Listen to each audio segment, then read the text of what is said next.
people were stabbed in Covent Garden, a bustling area in the centre of London that's full of attractions and very popular with visitors. The Metropolitan Police say early indications suggest it was a mental health-related incident and that scissors were recovered at the scene. The injured were taken to a major trauma centre following the incident early Wednesday afternoon in Endell Street. No further update has been given on the extent of their injuries. There's a significant police cordon around the scene of the incident.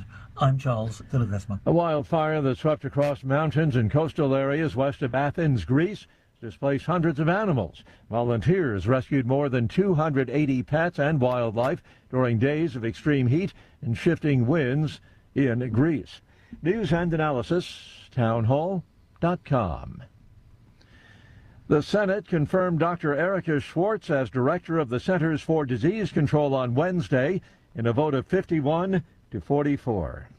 Schwartz, a former Deputy Surgeon General and retired U.S. Coast Guard officer, was nominated for the job in April and is the first black woman to serve as director of the CDC. She's a notable departure from prior contenders considered by the Trump administration who have supported the policy of Make America Healthy Again. She has a lengthy record of guiding vaccination programs and crisis responses for the government. The CDC has been without an official director for a year since Dr. Susan Menarez was removed less than a month into the job after clashing with U.S. Health and Human Services Secretary Robert F. Kennedy Jr. over vaccine policies. Bernie Bennett, Washington. The United States has suspended inspections of avocados in the Mexican state of Michoacan because of an unspecified threat to American interests.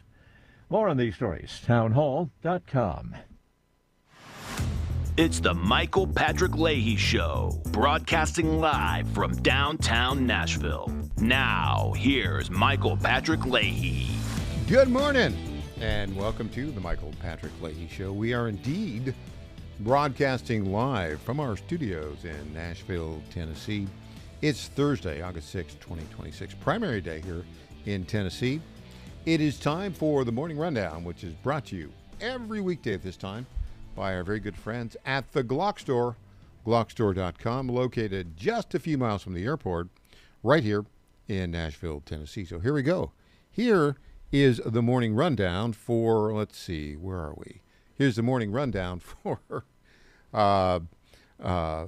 Thursday, August 6, 2026. Number one, primary day. We're awaiting a call in from Marsha Blackburn. She'll be joining us here just momentarily. She will be calling in, and as soon as she calls in, we'll take it. She's a senator running for governor of the state of Tennessee. So that's number one. Number two, the Senate has voted to recommend the Department of Justice prosecution for Anthony Fauci, a Senate committee. It's a Homeland Security and Governmental Affairs Committee. They voted this morning, just about an hour ago, in favor of recommending Dr. Anthony Fauci, who led the federal government's response to COVID-19 pandemic response. It's expected to initiate a process that would result in the Justice Department considering whether to charge him with a crime. That, according to CNN. It was an 8-5 vote, so that's pretty significant, and it literally just happened right now. Number two, Clay Travis. We've got a good clip from Clay on COVID lies and defending Aaron Rodgers. Number three, we'll have Clint Brewer here in our second hour to talk about what's going on in the Tennessee primaries. Number four, Tom Pappard will join us at the bottom of this hour about illegals who are, wait for it, suing the state of Tennessee. Number five, Phil Klein joins us in our next segment. He'll be talking about his response to Tom Basili's proposal not to seat any DSA members elected to the House or Senate because they can't honestly swear an oath to the United States of America. Number six, we'll hear from Stephen Miller. We've got a clip of Stephen. He's not here. We'd love to have him on about how the DSA victories in Michigan indicate the Democrat Party is gone crazy. So there you go. That's the Morning Rundown here for Thursday, August 6, 2026. As we await the call from Senator Marsha Blackburn, last day of campaigning, a reminder on Saturday, O-Site Saturday, at the Glock Store, Saturday, August 8th, 9 a.m. to 6 p.m. OSIGHT reps will be on site with complete line-of-sight OSIGHT optics on display. Exclusive in-store deals on OSIGHT optics. You can buy a box of Burrow bullets, get to shoot the all-new OSIGHT SE MOS for free, no range fees. The cost of Burrow bullets can be applied to purchase for the new OSIGHT SE MOS. Up to 30 of the new OSIGHT SE MOS optics will be given away on Saturday. That's a $250 value. All attendees get a raffle ticket. No purchase necessary, but you must be present to win. Free OSIGHT swag. And by the way, it's great swag while supplies last. Come early for the best selection. And there will be local food trucks on site ready to serve. Minutes from the airport, worth the drive from anywhere. That's a Glock store, glockstore.com. All right, let's get right to it.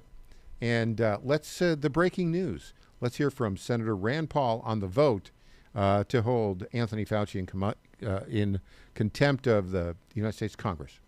Question is on reporting of an original resolution regarding contempt of Congress. The clerk will call the roll. Senator Johnson. Yes. Senator Langford. Aye. Senator Scott. Yes. Senator Hawley. Aye. Senator Moreno. On behalf of the millions of people harmed by Anthony Fauci, resoundingly yes. Senator Ernst. Aye. Senator Moody. Aye. Senator Peters. No. Senator Hassan. No. Senator Blumenthal. No. Senator Fetterman. No. Senator Kim. No. Senator Gallego. No by proxy. Senator Slotkin. No by proxy. Senator Paul. Yes. Mr. Chairman, on the vote of those present, the yeas are 8, the nays are 5. On the vote by proxy, and for the record only, the yeas are 0, the nays are 2. On this vote, the yeas are 8, the nays are 5, and the motion is agreed. Okay, those were 2 votes by proxy, right? So it was that was a little confusing. Fetterman voted no. That was a surprise to me. I was very surprised by that. I mean, because Fetterman's like the big guy, right? But he towed the party line on that. Note to self. So it's 8-5 of those present on the proxies. The Democrats took a proxy on that. So there you go. All right. Let's go right now. This one I like a lot. Clay Travis. Man, Clay's on fire. Here he is talking about all of the athletes who resisted having taken the COVID shot and what they think about Anthony Fauci. Let's go with Clay. Here we go. This is the truth. Sports media treated Aaron Rodgers profoundly, unfairly, and he does deserve the opportunity to fire back now because he was right. And it wasn't just Aaron Rodgers. There were 3 athletes, there were many more, but 3 that I think took the vast majority of the slings and arrows of condemnation for refusing to get the COVID shot during that crazy era of sports. Aaron Rodgers, who you just saw on the Pat McAfee show, but also Novak Djokovic and Kyrie Irving. All 3 of these guys refused to get the COVID shot. It probably cost Djokovic multiple different major titles because we wouldn't let him play in the U.S. Open here, and he spent weeks in a hotel room in Australia trying to be allowed to go play in Australia. Mind you, he'd already had COVID multiple times, probably, and he had all the antibodies naturally. He was no threat at all to anyone. He's playing a high level of tennis. He was at that time as well, but he stood on principle over profit. Same thing for Kyrie Irving. A lot of people want to ignore this now. Kyrie Irving turned down a $100 million extension when he was a member of the Nets because he refused to get the COVID shot. And New York City had such broken COVID rules that they would allow Kyrie Irving to sit courtside and watch the games, but he wasn't allowed to actually play in them. What sense did that ever make at all? Yeah, it didn't make a lot of sense at all. But here's I got to talk about this a little bit. Here's where we are with reality today. There's a lot of crazy out there. And if crazy comes with somebody who has authority, it's very difficult to fight it. Related to that, I didn't mention this in the morning rundown, but I think actually it's very related. So I'll add it as our last item. So today, of course, it's election day, right? Here in the primary, lots of contested primaries. We're waiting to hear from we're waiting to hear from Marsha Blackburn I think we're on the list of people she's going to call. But as you can imagine, it's a pretty busy day. But I think what's very interesting about this is Andy Ogles, who's in a very hotly contested race here in the 5th District, and whose opponent, Charlie Hatcher, got an endorsement from Bill Lee. Remember, Bill Lee was more in the sort of lockdown crowd, and Andy Ogles was against the lockdowns when he was mayor of Murray County. I think a call went out after the Lee endorsement came in. And as a result, Robert F. Kennedy Jr. will be here in Nashville at the Sarah Gray Head Start Center today. I'll be there. I'll get some quotes on it, but Andy's going to be there as well. And I think they're going to talk a little bit about Head Start, but also about COVID and to make a contrast with Governor Bill Lee. All right, that's we'll either have Phil Klein to talk about Tom Basili's proposal not to seat DSA candidates in Congress, or Senator Marsha Blackburn running for governor when we get back after this.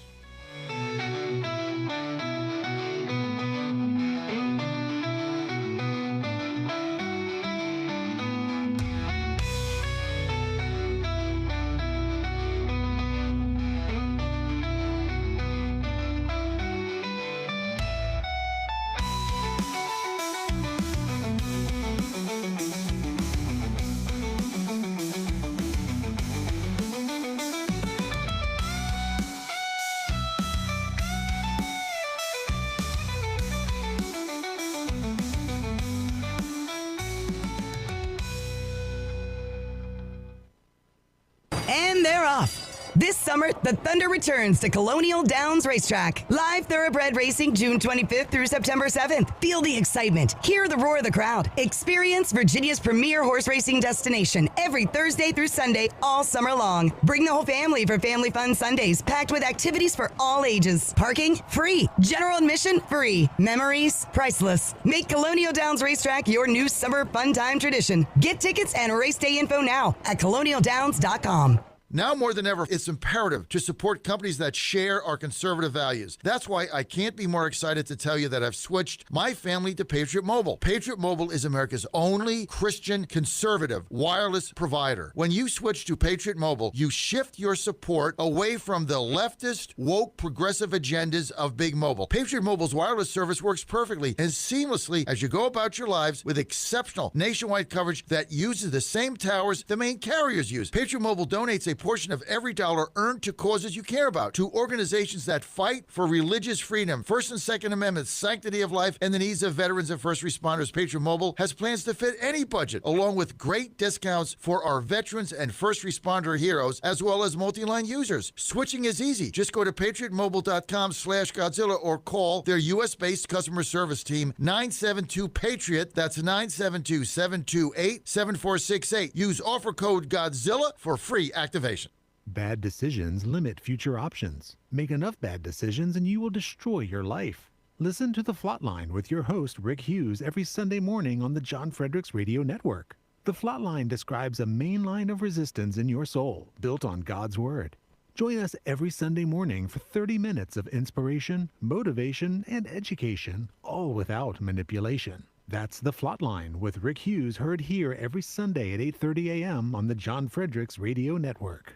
Do you have 3 ex-wives and your current trophy wife wants a life insurance policy 3 times the size of the policies you had to purchase for your previous mistakes? If so, you need to call Big Lou at Term Provider, 800-555-1509. Big Lou is intimately familiar with your problems, and if you're 50 or 60 years old and in reasonably good health, a $1 million policy should only cost about $100 to $200 per month. Big Lou may have a solution for your previous policies as well. You may even save enough money to lighten the load on your new $1 million policy. Remember, call Big Lou. He's like you, except he's only on number 2. Call Term Provider at 800-555-1509. That's 800-555-1509. For $1 million in term life insurance that you can live with. Call Big Lou at 800-555-1509. 800-555-1509. Welcome back to the Michael Patrick Leahy Show. Now, here's Michael Patrick Leahy. We are joined on our Newsmaker line right now by Senator Marsha Blackburn, who's running for the GOP nomination for governor here in the state of Tennessee. It's Election Day today. Good morning, Senator Blackburn. Good morning, Michael. How are you today? You know, I'll tell you what I'm thinking about this morning. We have an election, and, you know, as a candidate, you've been through a number of election days. You know, our listeners would be very interesting. How is your life different on Election Day than on other days leading up when you're just doing regular campaigning? We are still out campaigning. We finished last night in Mountain City, and then we have started this morning in Memphis, and we are working our way back across the state. We will be in Knoxville tonight, but it is a very exciting day. I have to tell you, I just did this breakfast in Memphis, and we just had a great crowd, and everybody is excited. They're excited for the opportunities for our state, and I think we're going to have a big victory tonight. I am going to win, and I'm going to be a great governor for our state. Well, Senator, it's very interesting how you are running through the tape. I mean, you've been through a number of elections, and Election Day, I mean, the polls are going to close 7 p.m. Central Time, 8 p.m. Eastern Time. What I love about what you're doing, so you start your day on the far northeastern corner of the state, Mountain City. I've been there. That is way up there. So you started there, and then I guess you flew down to Memphis, and then you're driving back up towards Knoxville, right? That's right. And we will get to Knoxville this evening, and we'll be ready for our victory celebration there in Knoxville. And so looking forward to being able to say thank you to all of the volunteers that have worked with us and have believed in our campaign. Of course, a year ago today, I kicked this campaign off. I said we're going to build a great team, and we have indeed done that. We're going to win tonight, and now is the time for Republicans to unite and focus on beating the Democrats in November. We cannot let them get any kind of momentum in our state. Well, I will be up there in Knoxville, and part of the press that will be interviewing you after the election results are in. I'm looking forward to that. You know, I think it's very, very interesting. I think you made a really good choice to choose to hold your election night event in Knoxville. Now, you're from here in Middle Tennessee in Williamson County. Tell us a little bit about why you chose to hold your election night event in Knoxville, Tennessee. We have such strong support all across the state. And what we kept hearing from many of our friends in Knoxville, friends and supporters, is, hey, we want the opportunity to celebrate too. And we decided, let's just do election night in Knoxville for all of those Tennesseans in Upper East and East Tennessee. And Knoxville is electing a new mayor tonight. It's going to be Betsy Henderson, who is a Republican. And so that Knox County mayoral election is taking place. Tim Burchett and Mayor Glenn Jacobs, who have worked with us, been big supporters in our campaign, they're there in Knoxville, and they'll be there with us tonight. So we are looking forward to giving East Tennesseans the opportunity to join us and to celebrate a historic victory tonight. You know, political pundits and journalists are always trying to read the tea leaves right before election night. What does this say? Sure. What does that say? Well, the early voting results are in terms of the number of votes. We won't know, you know, how they were cast. But what I found interesting is it looks like the turnout in the suburban counties surrounding Nashville in Middle Tennessee was very, very high in the Republican primaries. That, it seems to me, is a very good thing for you because you've been, of course, you were the Williamson County Republican Party chairman. You represented this area in the state Senate. You represented this area in Congress. You live in Williamson County, a suburban county of Nashville. That seems to me to be an early indication that it's going to be a very good night for you. We certainly feel that it will be a good night for us and a good night for Tennessee. Tennesseans have listened to our message. We have listened to Tennesseans as we built that message. We know we've got the right message. Tennesseans have really come to us and said, yes, we like the fact that you are focused on us, the people. We like the fact that you are talking about how we have a better economy and deal with inflation and the cost of living, how we have rising wages for our jobs. They like the fact that we've talked about public safety and are focused on public safety and treating criminals like criminals and supporting law enforcement, deporting illegal aliens. They really like the fact that we talk about access to education and better outcomes for our students with that education. And this morning here in Memphis, I had several people, one of them being an educator, who came to me and said, thank goodness you are talking about no cell phones during the academic day. And they want that. They want to see that type policies and that type focus on how we help our children achieve. And, Michael, we have heard this from one corner of the state to the other.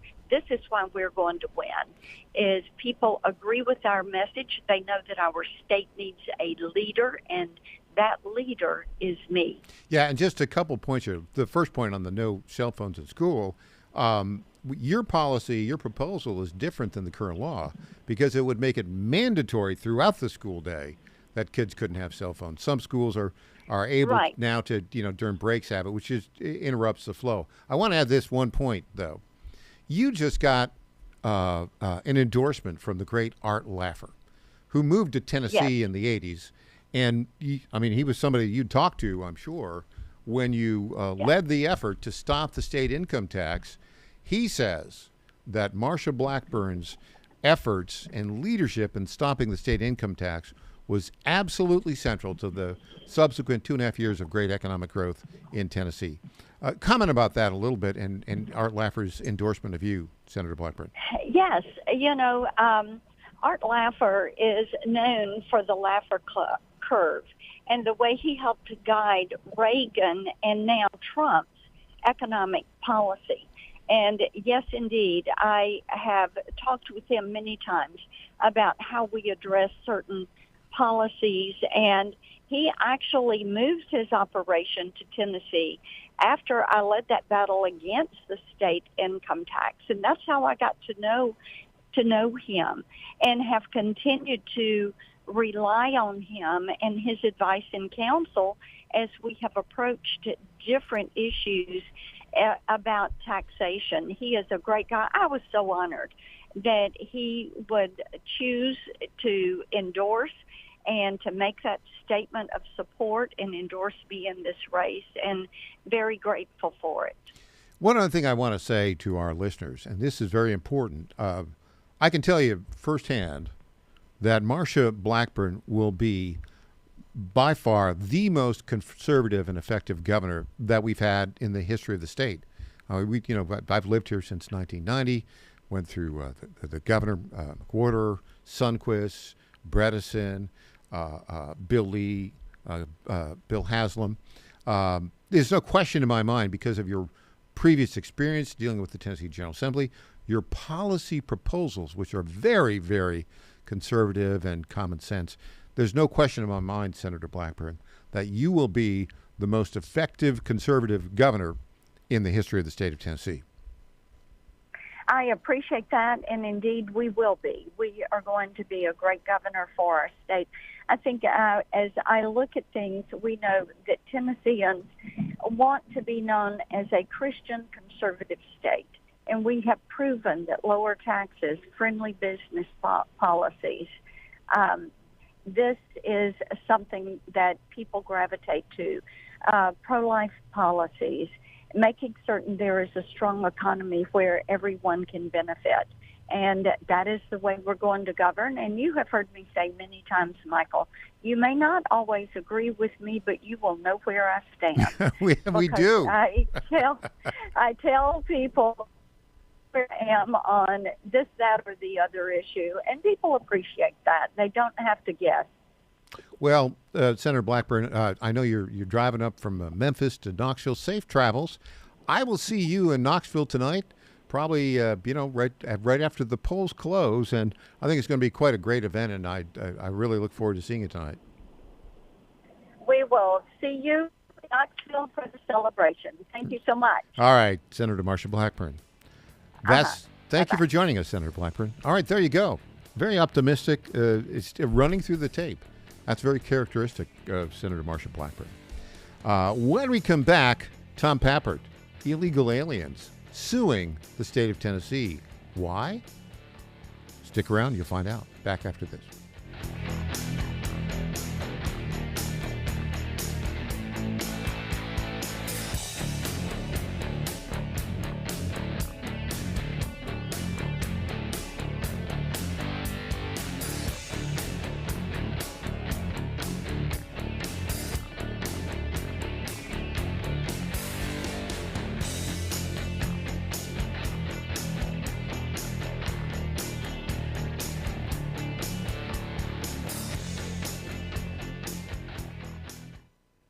MyPillow's second annual mega sale is finally here.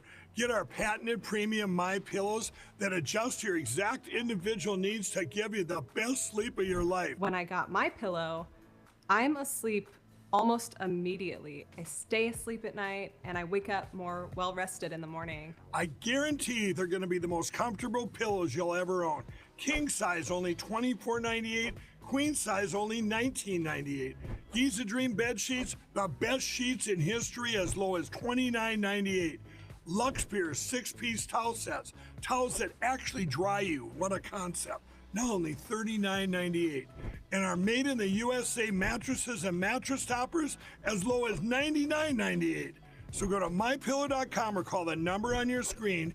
Use your promo code to take advantage of our second annual mega sale.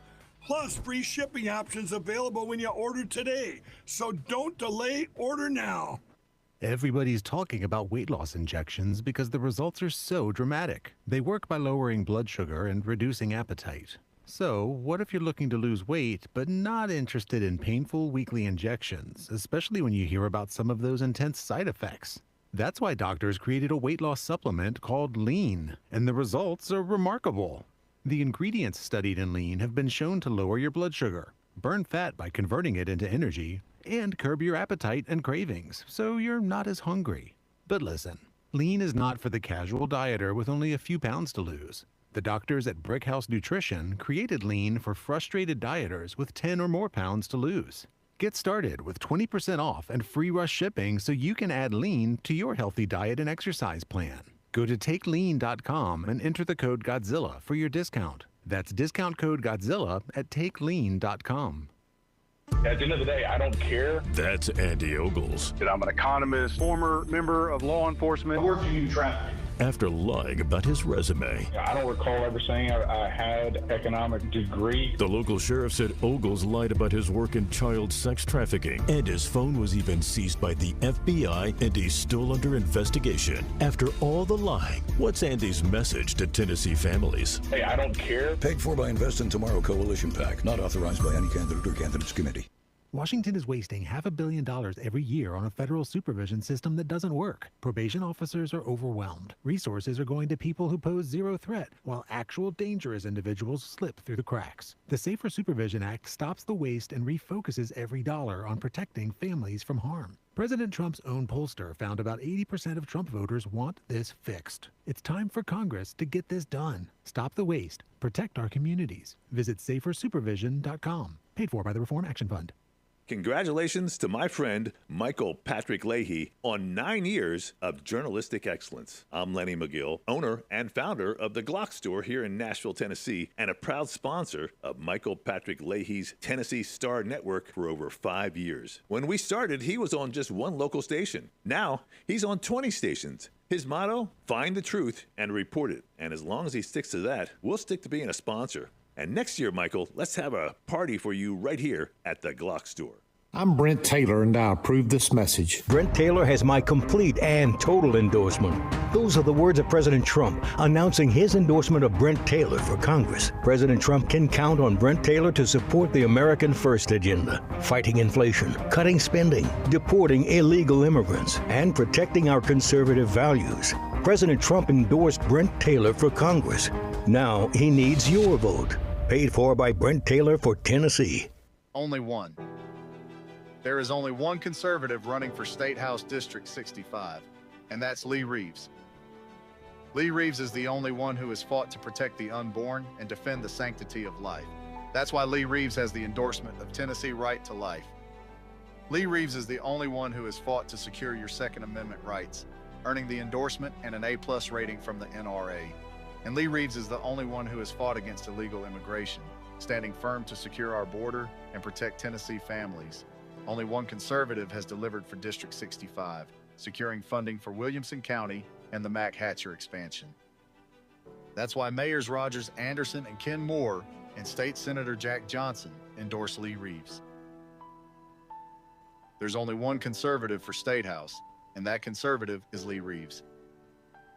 Paid for by Lee Reeves for State House, Bev Berger, Treasurer. Johnny Garrett's not some out-of-touch D.C. politician. Johnny Garrett's a Tennessean, a Christian conservative, and a proud father of 3 who's sick of the far left ruining our country with their radical policies. Conservative Johnny Garrett is proudly pro-life, pro-Trump to his core, and will always put America first. In Congress, Garrett will fight to lower taxes, cut government waste, and will always back the blue and support law and order. Garrett's fought for us in Nashville, and that's what he'll do in Congress. No to biological boys playing girl sports. No to communist China buying our farm.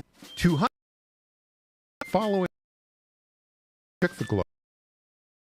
Americans walked off the battlefield to create something unique in the world, a government that values individual liberty and justice, a system of laws built on limiting power and holding the mighty to account. They were young, they were bold, and together they wrote a document that changed everything. That document still stands, and 250 years later, the question remains, can we keep it? This October in Brentwood, Tennessee, students in grades 8 through 12 have a chance to answer that question and compete for a $10,000 Grand Champion Education Scholarship. More than $17,000 in education scholarships will be awarded in all. The 2026 National Constitution Bee, Saturday, October 24th, Spring Hill Suites, Marriott, Brentwood, Tennessee. Register now at nationalconstitutionbee.org. That's nationalconstitutionbee.org. Welcome back to the Michael Patrick Leahy Show. Now, here's Michael Patrick Leahy. Joining us on our Zoom Newsmaker line is our lead political reporter at the Tennessee Star and the Star News Network, winner of the Dow Prize for the best local journalism in the country, a prize that was delivered by our friends at the National Journalism Center and was won by not just our lead political reporter, but our chief technology officer, executive editor, Christina Botteri, and yours truly, the one, the only, Tom Pappert. Good morning, Tom. Good morning, Michael. Tom, you can't make this stuff up. When you pitched this story, I said, really? Really? Headline, 2 illegal aliens sue the state of Tennessee over a law making a state crime to immigrate illegally. Talk about, I don't know, illegal alien chutzpah. What's the deal? Did go through this. Who thought of this bright idea? Who's paying for it? What was the first disposition of the case? Where is it now? Well, Michael, this is actually the second iteration of the lawsuit. It was filed earlier this year over Tennessee's new law, which makes it a state-level offense to remain in Tennessee in defiance of a federal final deportation order. And believe it or not, apparently there's a lot of people who do this. The plaintiffs in this case are pseudonymous. They call themselves Lucy and Benjamin. And Lucy and well, I should back up. The previous lawsuit was dismissed. Hold it. I got to do it. Lucy, you got some splaining to do, right? I couldn't see that one coming, Michael. I couldn't, Tom. I couldn't resist. It's cornball. But well, she did have some splaining to do. According to Judge Eli Richardson, Trump-appointed judge, he dismissed their first lawsuit in June, stating that they failed to state that they have standing. They never determined how they would be impacted by this new law. Well, in their newly filed lawsuit, just came out late last week, they admit that they are both illegal aliens. Lucy specifically admits to entering the United States on a tourist visa, a visitor's visa, all the way back in the year 2000. I was 6 years old, to give our listeners some perspective on that. And Lucy was ordered deported for the first time in 2003. She went through the appeals process to the Board of Immigration Appeals. She was denied. She went to the Sixth Court of Appeals. She also was denied, and yet she remained in the country. Since 2006, this order has been effective. So for 20 years, 2 solid decades, Lucy has remained in the country in defiance of our laws. And then, lo and behold, the same is true for Benjamin, who the filing states entered the country as a very young child, sometime, we don't know when. I would wager in the early 2000s, because we know that he was deported. His entire family was ordered deported, I should say. As with Lucy in 2003, they went through the appeals process. By 2006, the final order of deportation was final, and yet they have remained in the country for 20 years. Lucy, in fact, has remained even after the Trump administration recently deported another of her sons. Some of her sons are U.S. citizens. One was just deported, though, as a result of the same case that resulted in her final deportation order. So the claim, Michael, is that because they are in fact illegal aliens who could be deported at any minute by the Trump administration, it is prejudicial to them for Tennessee law enforcement to be able to enforce a law regarding their federal deportation orders. And they actually argue this is a violation of the Supremacy Clause of the Constitution, and that Tennessee is stepping on the federal government's toes by attempting to help it enforce the law. Who's paying for this, the legal fees here? Now, it seems to be a collection of organizations based in Memphis nonprofits that are backing this one. I expect, though, if this gets any traction, we're going to see the usual suspects, the major left-wing law firms, jump at the opportunity to make this more than just a Memphis area affair. Yeah, it's interesting because I remember from my constitutional law class that if you're a citizen and you move from one state to the other to get more welfare benefits, apparently you've got the constitutional right to do that. I forget when that was, maybe about 2 decades ago. But these are non-citizens. They've been ordered removed. They are here illegally. And the state of Tennessee is saying, look, if you're here illegally, according to the national government, we just don't want you here in Tennessee. All right. Do I have that right? That is effectively the law. The argument in the lawsuit, and I think it's an interesting case, and to some degree, I'm not so sure that this Trump-appointed judge, Eli Richardson, is going to go for the argument. But the argument is that Tennessee has created its own immigration system in addition to the federal system by making it a law that you cannot be in this state in defiance of a federal deportation order. And so because this is now a state-level immigration system, Tennessee is violating the Constitution. I could see perhaps an Obama or a Biden appointed judge going with this. I'm not so sure with Richardson. Yeah, because it's really not a violation of the Supremacy Clause. It's just, hey, the feds haven't gotten around to actually executing the deportation. It's almost a little bit like the 287G program, right? It's a little bit like that. That's what I was just thinking. That's, of course, the program for local law enforcement to perform certain tasks for ICE. And this is almost that program taken to its logical extension. Instead of just supporting, make it a state-level offense. That way, every law enforcement official in the state of Tennessee is all on the same page about how to help ICE. Well, I think I haven't talked to anybody in Attorney General of Tennessee Skermetti's office, but I kind of know how they think. I think you're going to see in the response to this briefing, this pleading by these two illegal aliens and their attorneys, I think you're going to see 287G all over the place, right?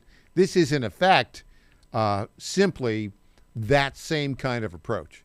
I think, and I think you're right, Judge Eli Richardson is a Trump appointee. I think there's like zero chance that a Trump appointee will buy this line of left-wing, garbage, shall we say, that the illegal aliens and their nonprofit lawyers are pushing. What do you think about that, Tom? Yeah, I don't think this has a lot of chance to succeed. In fact, I think the real question is going to be, does this have a procedural hurdle before the arguments themselves are even considered? Because the simple idea of two people that have been in our country illegally for somewhere around 26 years, there's probably people listening that are younger than that. It seems bizarre and absurd to many of our audience, I'm sure, that these two people are suing the state of Tennessee in the first place. That does not seem like something that should happen. It seems like if you've been breaking the law for 26 years, I don't know, you shouldn't be allowed to the civil court system. It's bizarre and absurd because what the left is trying to say is that we have two classes of people who live in the United States of America. The ones with superior rights are illegal aliens who've broken the law. And then there's the rest of us. We got to pay for them. That is totally nuts. And yet, Tom, we see there's a chunk of America that's gone nuts. Your last thought on this, Tom Pappert. Well, that was definitely the way the Biden administration viewed the country. In fact, I said that they viewed the illegal aliens as the new and superior Americans because they knew that they would vote Democrat. And I think that court cases like this are sort of an echo of this, a final murmur, an aftershake from the major earthquake that almost destroyed the country. Now we're just getting the tremors as they slowly peter out. We have to vote, though, especially in Tennessee today, to make sure it never comes back. A final murmur. I like that. Tom, well chosen phrase. All right, Tom Pappert, thanks for joining us. Really appreciate it. Always a pleasure, Michael. Up next, Phil Klein. Hey, he's going to talk about Tom Basili's proposal to not seat DSA members who hate America if they're elected to Congress. Back after this.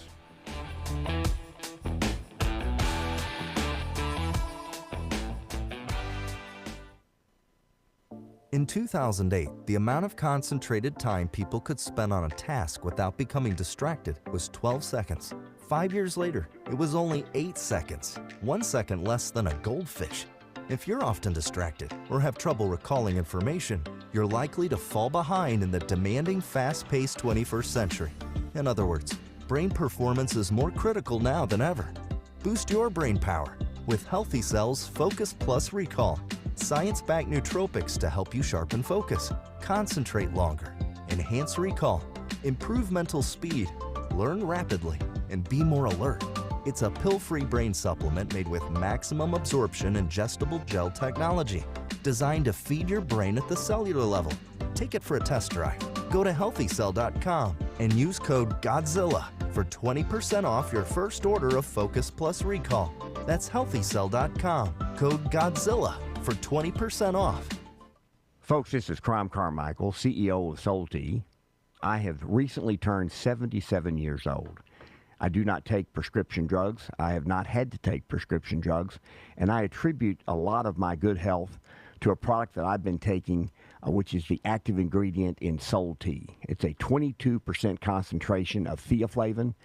We did clinical trials on it 25 years ago and found that it helped lower cholesterol. We have had many, many hundreds of letters and emails from customers telling us how it has helped them not only manage their cholesterol, but lower their triglycerides and help them on their blood pressure. And I can't tell you how much I attribute to Soul Tea for my good health at age 77. And I encourage you to go to GodzillaHeart.com. That's GodzillaHeart.com. And use the code Godzilla at checkout, and you'll get a 50% off on your initial shipment of Soul Tea. And I promise you it will be a great help for your heart health. Thanks so much.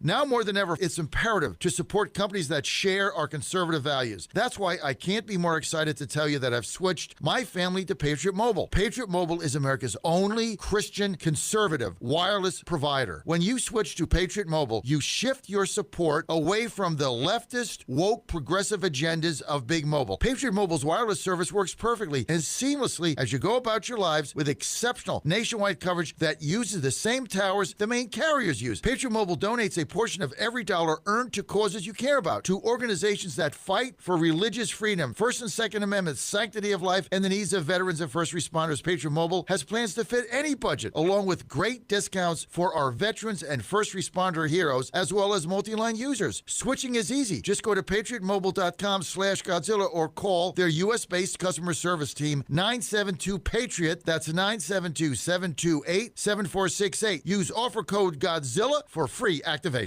Honesty, integrity, help Tennessee, MarkPody.com. The values that have made Tennessee strong, faith, personal responsibility, freedom, and respect for one another, are rooted in timeless godly principles. Those values are worth protecting, and I'm going to continue fighting to preserve them for our children and grandchildren. I'm Mark Pody, and I'd be honored to earn your vote again. MarkPody.com. Paid for by the campaign to elect Mark Pody. Candace Graham, Treasurer. Congratulations to my friend Michael Patrick Leahy on 9 years of journalistic excellence. I'm Lenny McGill, owner and founder of the Glock Store here in Nashville, Tennessee, and a proud sponsor of Michael Patrick Leahy's Tennessee Star Network for over 5 years. When we started, he was on just one local station. Now, he's on 20 stations. His motto, find the truth and report it. And as long as he sticks to that, we'll stick to being a sponsor. And next year, Michael, let's have a party for you right here at the Glock Store. I'm Brent Taylor, and I approve this message. Brent Taylor has my complete and total endorsement. Those are the words of President Trump announcing his endorsement of Brent Taylor for Congress. President Trump can count on Brent Taylor to support the American First agenda, fighting inflation, cutting spending, deporting illegal immigrants, and protecting our conservative values. President Trump endorsed Brent Taylor for Congress. Now he needs your vote. Paid for by Brent Taylor for Tennessee. I'm Scott Desjardins, and I approve this message. We will make America great again. President Donald Trump has given his complete and total endorsement to Congressman Scott Desjardins, saying he fights for our military, veterans, law enforcement, and the Second Amendment. I'm honored to be endorsed by President Trump. I know together we've got to control inflation, secure our borders, and strengthen our military. Scott Desjardins, representing the people of the 4th Congressional District. With your support, we will make America great again. Paid for by friends of Scott Desjardins. Welcome back to the Michael Patrick Leahy Show. Now, here's Michael Patrick Leahy. Here's Tom Basili's argument. And remember, the oath is in statute and the oath is in the Constitution. So the oath that members of Congress take is in a general sense in the Constitution, all right? But it is specifically, as was established after the Civil War as well. And it was established after the Civil War, and I've taken it because it's the same oath that members of the military take. It's the same oath that civilian officials take as well, to support and defend the Constitution of the United States against all enemies, foreign and domestic, and to bear true faith and witness to the same, and to take the oath without purpose of evasion. So that is very different than Adam Clayton Powell had been convicted. Okay, so let's go on now to get the analysis of this proposal by our very good friend on our newsmaker line right now. Phil Klein, a leading legal expert, a law professor, former attorney general in Kansas. What do you think of this idea, Phil Klein? Well, I believe it's honestly more of a rhetorical positioning of the Democratic Socialist Party, which needs to be done, by the way, than it is substantive.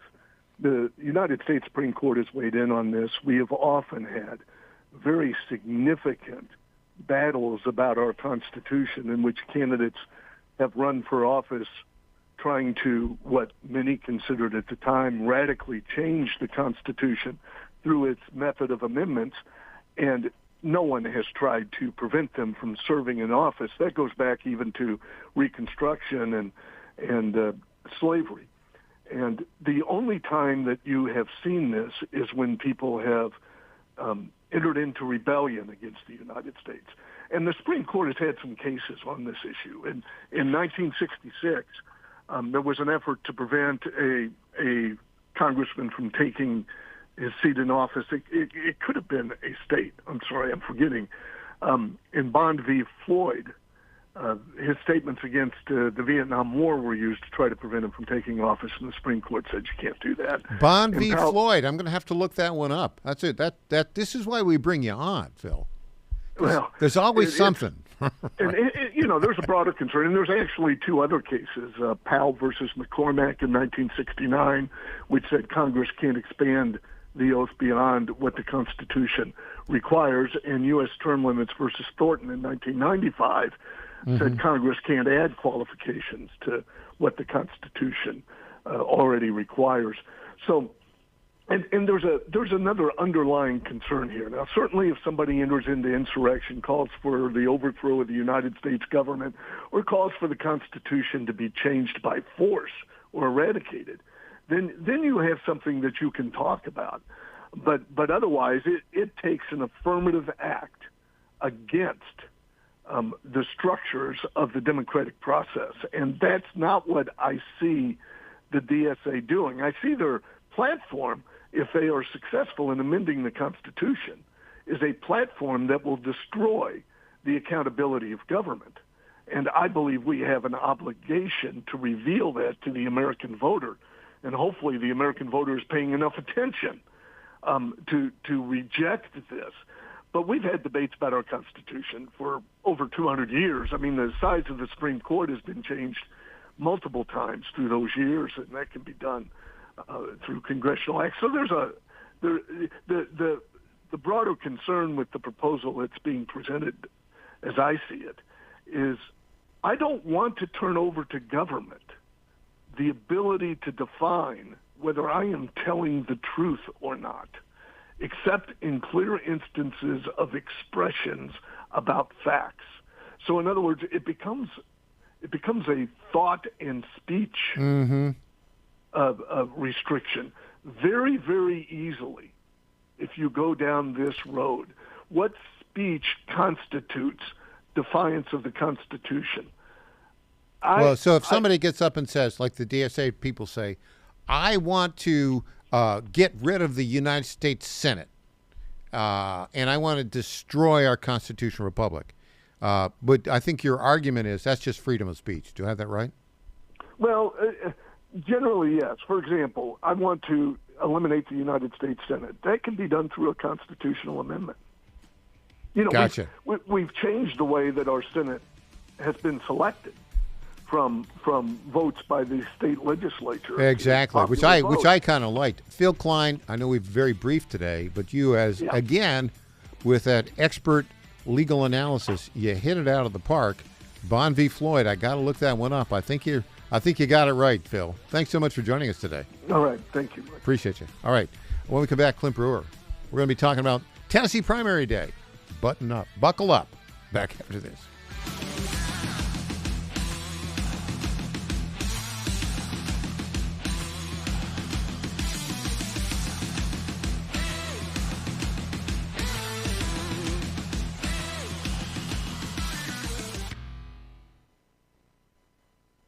In 2008, the amount of concentrated time people could spend on a task without becoming distracted was 12 seconds. 5 years later, it was only 8 seconds, 1 second less than a goldfish. If you're often distracted or have trouble recalling information, you're likely to fall behind in the demanding, fast-paced 21st century. In other words, brain performance is more critical now than ever. Boost your brain power with Healthy Cell's Focus Plus Recall. Science-backed nootropics to help you sharpen focus, concentrate longer, enhance recall, improve mental speed, learn rapidly, and be more alert. It's a pill-free brain supplement made with maximum absorption ingestible gel technology, designed to feed your brain at the cellular level. Take it for a test drive. Go to healthycell.com and use code GODZILLA for 20% off your first order of Focus Plus Recall. That's healthycell.com, code GODZILLA for 20% off.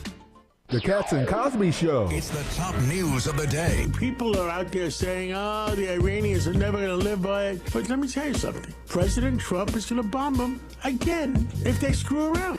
Hopefully they live up to it. And if not, the pounding's coming. We're going to do it again and again and again. The Cats and Cosby Show, weekdays 5 Eastern, 4 Central on the stations of the John Fredericks Media Network. Trump is the toughest president we ever had. Well, he's definitely the best bomber. John Fredericks loves his radio and TV audience, but did you know how to follow the Godzilla of Truth wherever you go? Download the John Fredericks Radio Show app to listen live nationwide. For the daily chit-chat, Trucking the Truth, download the Getter app and join the morning fun on Getter Live from 6 to 10 a.m. Follow John Fredericks on Getter, Truth Social, or Twitter at JF Radio Show. WJFN, W224EB, 92.7 FM Chester, W299DB, 107.7 Bon Air, 100.5 FM Goochland, and WJFB Portsmouth. From Town Hall, I'm Rex Thomason. His Senate committee has voted to hold Dr. Anthony Fauci in contempt of Congress. Senator Rand Paul, chair of the Homeland Security Committee, saying there's nothing whatsoever punitive about it. Seeking the truth is not a witch hunt. Accountability is not vengeance. Accountability is what stands between the American people and a repeat of the mistakes and the very real consequences of the past. The vote follows Fauci's repeated refusal to answer any questions during last week's hearing on the COVID-19 response. He refused to answer after delivering a statement attacking Paul's motives. The committee voting to refer Fauci's case to the Department of Justice for possible prosecution. Wisconsin is next up, the latest state where the battle over the direction of the Democratic Party will play out. The state's gubernatorial primaries Tuesday, pitting a far-left Democratic Socialist against a challenger who's been endorsed by Governor Tony Evers. The U.S. and Iran are in agreement. Both parties say that a deal is near on a crucial Mideast waterway. Iran and Oman have moved closer to an agreement on the Strait of Hormuz. The strait's closure has driven up global fuel prices. But speaking Wednesday in Las Vegas, President Trump said the price of oil has stabilized somewhat recently and predicted it will drop whenever the Iran war is over. We may have to send it up again. We may have to, you know what happens when we send it up, but we hope we don't have to. But when that oil and gasoline go down, everything else follows. Regional officials tell the AP that Iranian and Omani negotiators have finalized a deal pending approval from Iran's supreme leader. I'm Mike Hempel. Unemployment applications edged higher last week, rising by 1,000 to 199,000. On Wall Street this hour, the Dow down 142 points, while the Nasdaq is trading 36 points higher. More on these stories, townhall.com. If you're drowning in IRS debt and can't afford to pay, then you need to take advantage of special IRS tax programs that are available and free yourself from IRS collection efforts once and for all. Due to the financial hardship consumers are facing throughout the country, the Internal Revenue Service has made it easier to settle delinquent tax problems. An open phone line has been established by Community Tax for consumers to call and see if they qualify. Take down this number or store it in your cell phone, but call the Community Tax Helpline, 800-305-6762. If you owe back taxes to the IRS and cannot afford to pay them back, or even if you have years of unfiled tax returns, there's no need to fear anymore. But you have to call the Community Tax Helpline today at 800-305-6762 for the help that you need. Don't take on the IRS alone. They can attack your wages, savings, pension, home, and even your Social Security check. That's 800-305-6762 for your free consultation and to see if you qualify. That's 800-305-6762. British researchers reporting a breakthrough in clinical trials of vaccines that do not require refrigeration. These trials were on the tetanus diphtheria vaccine. It's normally a liquid, but a sugar called tremulose was used to stabilize the vaccine as it was turned into a dry powder. Some plants use this sugar to protect their cells during drought. The resulting vaccine was stored at room temperature for up to a year and then rehydrated for trials involving 60 volunteers. The researchers said the vaccine was safe and appeared to produce similar immune responses to the conventional vaccine. That's BBC's James Gallagher. Health workers at the epicenter of Congo's Ebola outbreak are protesting over unpaid wages.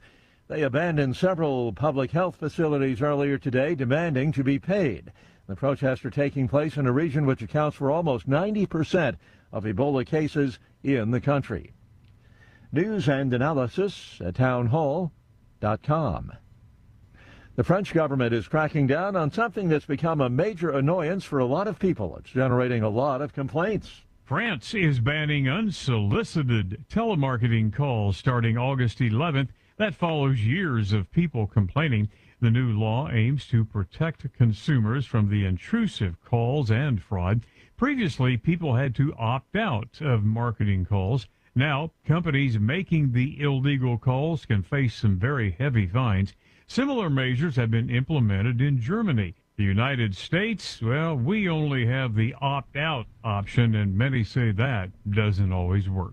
Jason Walker reporting. Utah can enforce its strict anti-gambling laws on prediction markets like Kalshi and Poly Market, that under a federal court ruling.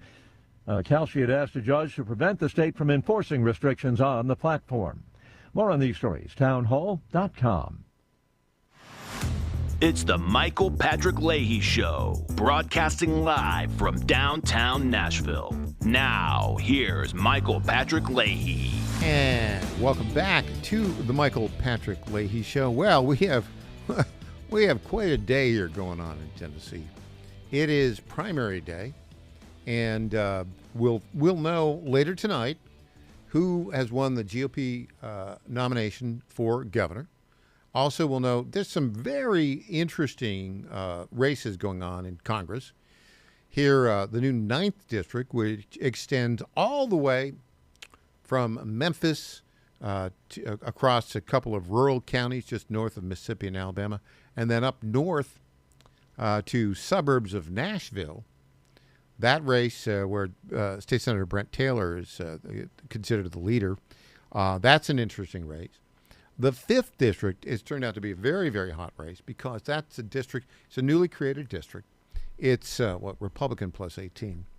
That district extends all the way from Murray County, goes way up, goes around Nashville, doesn't include Nashville, goes up to Clarksville, Fort Campbell, then across to the west, right beneath the Kentucky border to Obion County, Lake County, where it's the northwestern part of the state, and the Mississippi covers it. It adjoins the Mississippi, and then you go down south to Memphis. That district, that's a new district, where Andy Ogles, it's only about maybe 10, 20% of it. It's the old 5th District. Andy Ogles, who's been endorsed by Donald Trump, is the incumbent, and he's running against Charlie Hatcher. Charlie doesn't even live in the district. He's maybe a couple miles out. But that one is going to be razor thin, and it's been very contentious. As you know, Donald Trump has endorsed Andy Ogles, but Charlie Hatcher got the endorsement of Bill Lee. Charlie Hatcher also got Governor Haslam and all sorts of stuff. And then this left-wing billionaire group out of where are they? They're San Francisco. They put like a couple $1 million into, put a bunch of negative ads against Andy and then some, pro Charlie Hatcher ads. So they got that one going on. That's going to be razor thin. Andy, by the way, is going to be in Nashville today. Right after this program, I'm going to go down and go to the press conference. Robert F. Kennedy Jr. Is here in town in Nashville at the Sarah Gray Head Start Center, and they're going to hold a little press briefing after that, Andy Ogles and Robert F. Kennedy Jr. So that'll be interesting. I haven't seen Robert F. Kennedy Jr. since I cleaned his room at Harvard. And can I tell you a little bit of secret? This was Well, he's talked about this. This was in the days when Robert F. Kennedy Jr. was a heroin addict. It was the messiest room I've ever cleaned. That was my job, anyways. So, and then we got the 6th district, where you've got very contested. You got Van Hillary, who used to represent that district, against Johnny Garrett. Lots of money back and forth, AI ads, etc. It's going to be quite a day to give us some perspective and analysis on what this particular election day is going to look like. We are joined in studio by a fully recovered journalist, public affairs specialist, always sartorially splendid. Thank you, Mike. Clint Brewer. How are you, man? I'm so glad that this election day. You know, I was thinking about it on the way here. I mean, we've been doing this show together for 6 years. Yeah. How many election days have we done? Quite a few. I mean, it's been a lot. You know, primaries and generals, we got to be in double digits. The discourse in contested primaries is always troublesome. Yeah. I think it's the worst ever this time. I don't think it's good at all, but I don't know about the worst ever. I remember when Bob Corker called Bill Frist pond scum. Okay. He did. He did. There have been more entertaining ones. Let's put it that way. But Bill Frist, you can say a lot of things about him, but that is not an appropriate descriptor of Bill Frist. No. Or was it the other way around? I can't remember. But I mean, know. we've had some interesting primaries in Tennessee, and I don't know if this is one of them. I think I feel like I'm getting the same ads from every candidate in the state. I am sick of the ads. Everybody is against illegal immigration. Boo. They're against men and women's sports, boys and girls sports, and they're worried about China. And it's like it's all the same. It's all about that. It's all that. It's all about that.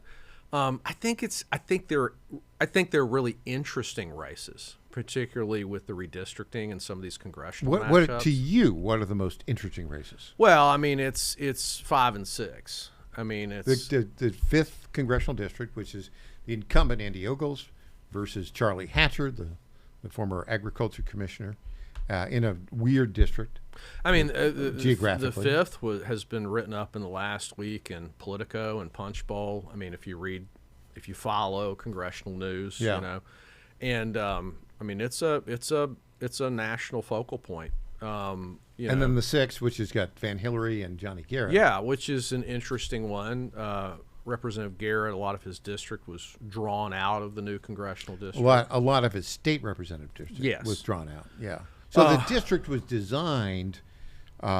It's more favorable to Van Hillary, who years ago represented many of those areas in Congress. Yeah, and I mean, has been chief of staff. And I was in the 5th, and now I'm in the 6th in Wilson You're in County. the 6th now? Yeah. Oh, yeah. So, I mean, it's I think the congressional matchups, particularly because of redistricting, are fascinating. You're also seeing, heavy thumbs on the scale from outside the state. You think? From political action committees. Yeah. Some are independent expenditures. Some are large donations. But, you're seeing that kind of across the board. You're seeing in some of these races, the majority of the media that's been spent hasn't even been spent by the candidates.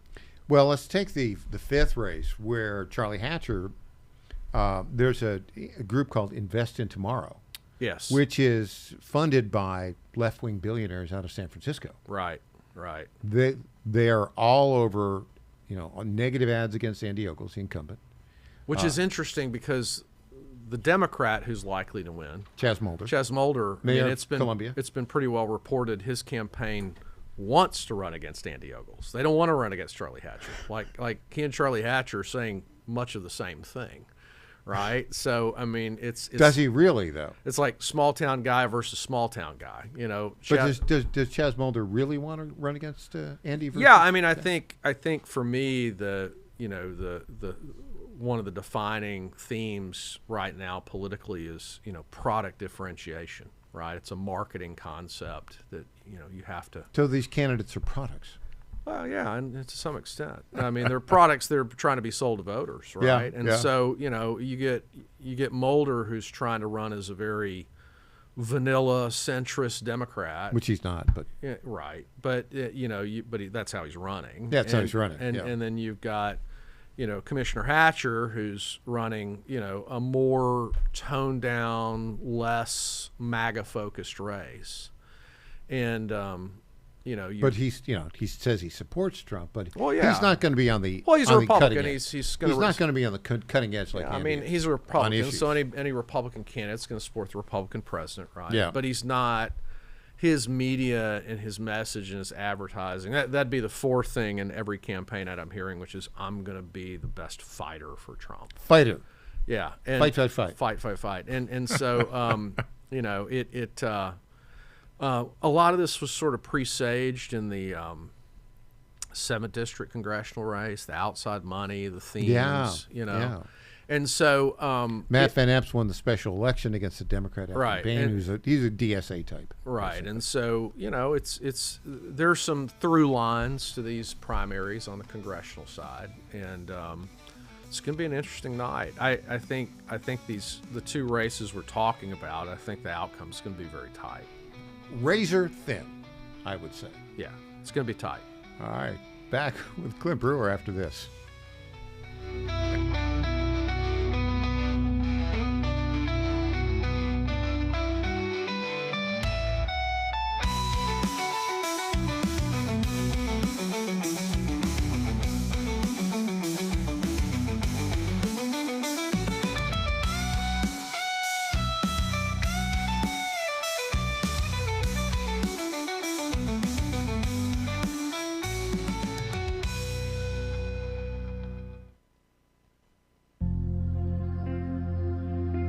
Ponder this.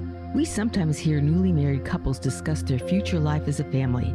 Often this leads to discussions on the number of children they are planning to have. Typically, the number of children ranges from none to 2 or 3. Family life can be planned thanks to birth control and abortion.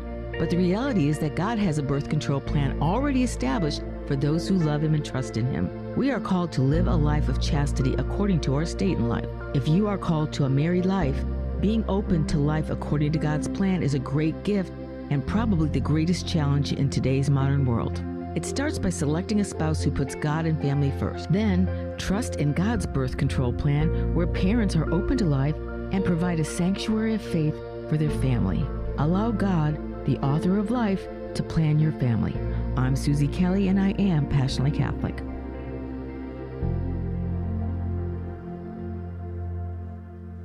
Hey folks, Al Green here for SatPhone. When you're on the go, you want to know you're connected. If it's a family vacation or an off-the-grid escape to a remote destination, having reliable communication helps you feel safe and secure. You can't afford to find yourself in a dead zone. That's why you need SatPhone. SatPhones are reliable, durable, and give you global coverage. If you can get outside, you can get in touch. It's that simple. Make calls from your SatPhone to any regular cell phone in the United States. The phones are $1,500 value, but you can get yours free. Just sign up for a 15-month plan, $94.95 a month. Get 150 minutes monthly that roll to the next month. Go 3 months without using them, that's fine. Yes, 3 months, 450 minutes, all yours. Visit SAT123.com or call 855-980-5830. SAT123.com, 855-980-5830. Get surety and security with your SatPhone. Call now.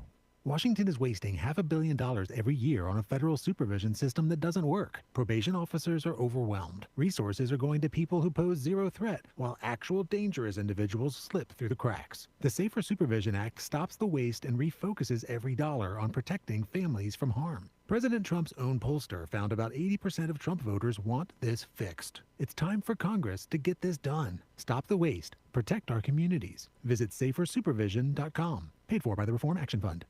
It's time we send a farmer to Congress. Charlie Hatcher, a fifth-generation Tennessee farmer who served under Governor Bill Lee. A business owner, Charlie Hatcher is an America-first conservative who gets things done. Pro-gun, pro-life, pro-Trump, Charlie Hatcher is the trusted conservative leader we need. Endorsed by Tennessee leaders, Charlie Hatcher is built farm tough. On August 6th, vote Charlie Hatcher. It's time we send a farmer to Congress. Invest in Tomorrow Coalition PAC is responsible for the content of this advertising. Congratulations to my friend Michael Patrick Leahy on 9 years of journalistic excellence. I'm Lenny McGill, owner and founder of the Glock Store here in Nashville, Tennessee, and a proud sponsor of Michael Patrick Leahy's Tennessee Star Network for over 5 years. When we started, he was on just one local station. Now, he's on 20 stations. His motto, find the truth and report it. And as long as he sticks to that, we'll stick to being a sponsor. And next year, Michael, let's have a party for you right here at the Glock Store. I'm Scott Desjardins, and I approve this message. We will make America great again. President Donald Trump has given his complete and total endorsement to Congressman Scott Desjardins, saying he fights for our military, veterans, law enforcement, and the Second Amendment. I'm honored to be endorsed by President Trump. I know together we've got to control inflation, secure our borders, and strengthen our military. Scott Desjardins, representing the people of the 4th Congressional District. With your support, we will make America great again. Paid for by friends of Scott Desjardins. Johnny Garrett's not some out-of-touch D.C. politician. Johnny Garrett's a Tennessean, a Christian conservative, and a proud father of 3 who's sick of the far left ruining our country with their radical policies. Conservative Johnny Garrett is proudly pro-life, pro-Trump to his core, and will always put America first. In Congress, Garrett will fight to lower taxes, cut government waste, and will always back the blue and support law and order. Garrett's fought for us in Nashville, and that's what he'll do in Congress. No to biological boys playing girl sports. No to communist China buying our farmland. And no to criminal illegals invading our state. Because with Johnny Garrett, what you see is what you get. It's time to bring more Tennessee to D.C. Send Trump conservative Johnny Garrett to Congress. I'm Johnny Garrett, candidate for Congress, and I approve this message. Paid for by Johnny Garrett for Congress. Welcome back to the Michael Patrick Leahy Show. Now, here's Michael Patrick Leahy. Welcome back to the Michael Patrick Leahy Show. You've been around Tennessee politics for a long time. You know, I was thinking about that. I started covering Tennessee politics as a Cub State House reporter in 1996. So it's been a few years. Yeah, that's 30 years. Very interesting. So what's Election Day?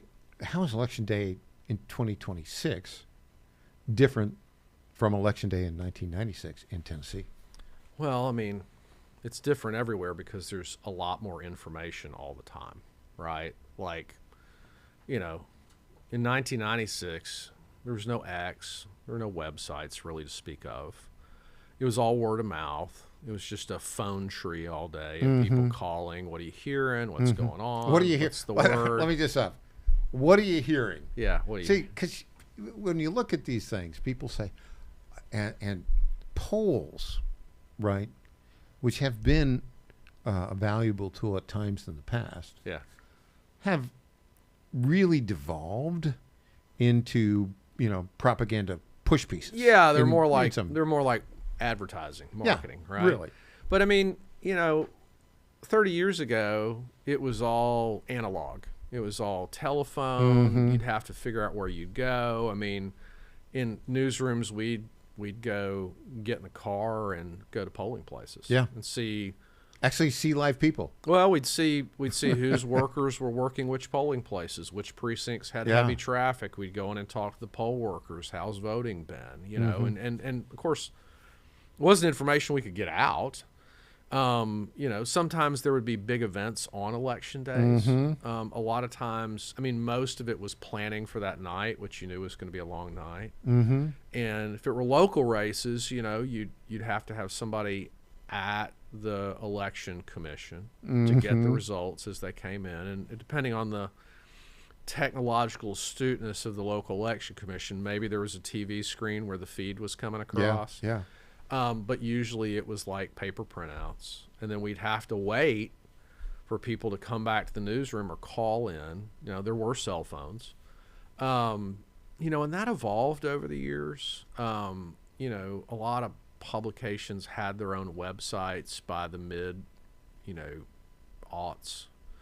So you could get some updates, but they weren't terribly aggressive. And, then social media, hits between 08 and 10, and you started getting more immediate information. But now it's, I am getting hammered with campaign texts. Oh, yeah. This morning. Yeah. Because it's cheap and easy. Yeah. And irritating. But they're trying to get the vote out. But they're getting information out. Yeah.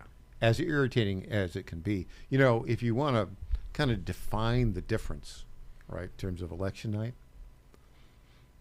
now, what do? You hit refresh.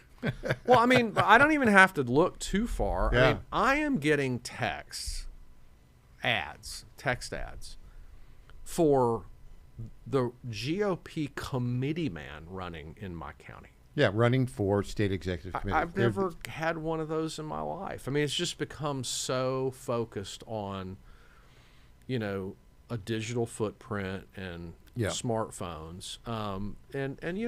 That's natural just because of the way the world works now. But how else is it different?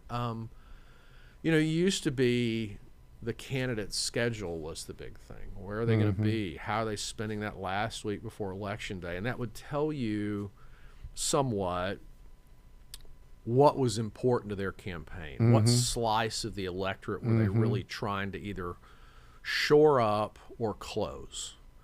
And there's a lot less of that now. Despite the immediate connectivity, there's a lot less of how are candidates spending their time in the last week. It used to be just every fish fry and Rotary baseball tournament and it was always visually very stimulating the week before an election because, the last weekend before the election was a huge campaign weekend. And people were everywhere and the schedules were public and it was all over the news and so-and-so running for governor was here. That would lead like the Friday night, Saturday night, Sunday night news, Monday morning news about where the candidates had been. And you just don't. It's become a lot less live and in person. Now, I'm not saying these candidates aren't out there. They are. But that's not part of the coverage anymore. Yeah, and also what you're looking at really is, I think, the hot place to be on election night is Decision Desk HQ. Yeah. Right? Because these are like number crunching kind of guys. Right. And they get the data. And they're usually the first to call an election. Sometimes they'll call it with, 50% in, 60% in. Yeah. The coffee there is made just for you. Thank you, Mike. Yeah. I take exception to the partially blue cup, but otherwise. You need volunteer orange. Or maybe a red one. But yeah, now national races, the Decision Desk. But I think you'll hear on national cable news tonight the outcome of the 5th district race here. Oh yeah, I think absolutely. No, all of them will be out. They have them out. It's really, really interesting. I will say it's been an interesting cycle for me the last couple of weeks because I have heard from, a handful of national reporters. What's going on in Tennessee? Want background and color. Yeah, they just want to understand, they can't parachute in, so they want to kind of understand the landscape. I have found it interesting, another kind of through line is if you look at the 6th district race, not the primary necessarily, but Hatcher and Mulder are both getting... What, 5th or 6th? 5th is... sorry, 5th. Yeah, 5th. Okay, so just for everybody. 5th. Sorry, 5th district now... Mixed up my districts. A lot of people do that. I can't because I've been in the 5th and the 6th back and forth for 20 years. Yeah.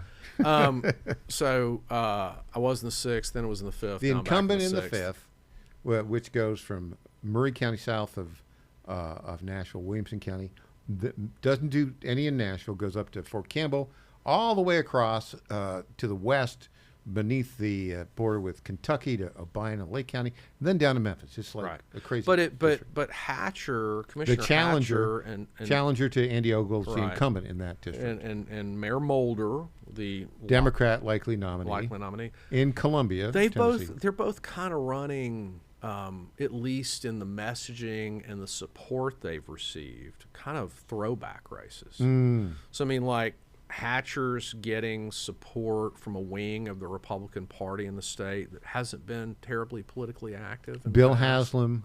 Yeah, I mean, like they've been Bill Lee. It's sort of like maybe I'm overstating the old Lamar Alexander crowd. It seems the Howard Baker wing of the party, if you will, right? The original 1.0 version of the Republican Party in the state, and then Mulder. I mean, he had John Tanner come out and endorse him, and I'm not sure. Tell everybody who John Tanner is. John Tanner is a former congressman from West Tennessee. A powerful congressman in his day, but I mean, kind of a early aughts, early 90s, early aughts. Yeah.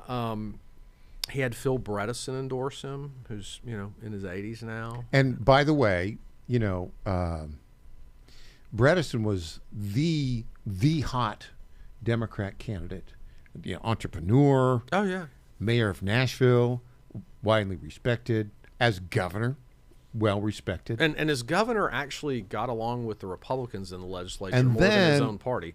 Got his clock cleaned when he ran for Senate. Yes. In 2018 against Marsha Blackburn, and that all happened in the backdrop of the Kavanaugh confirmation hearings, which really galvanized that race. And Phil Bredesen, politically, his sell-by date was 2018.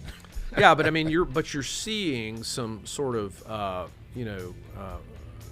older figures. Yeah. In both those campaigns being brought in to validate them, right? Which is a very interesting angle. All right, more with our good friend Clint Brewer on Election Day in Tennessee. I'm going to try to solve one little mystery for you. Okay. Back after this.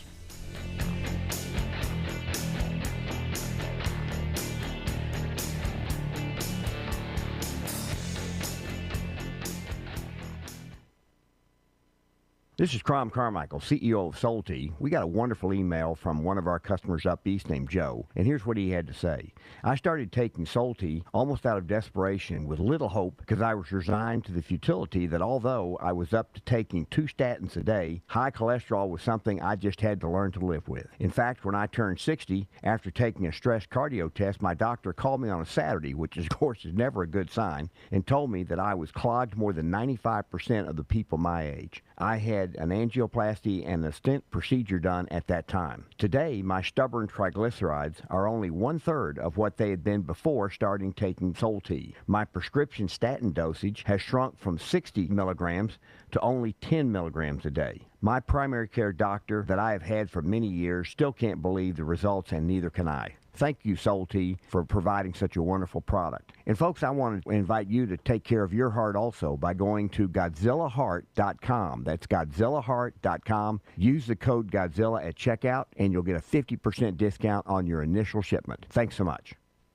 In 2008, the amount of concentrated time people could spend on a task without becoming distracted was 12 seconds. 5 years later, it was only 8 seconds, 1 second less than a goldfish.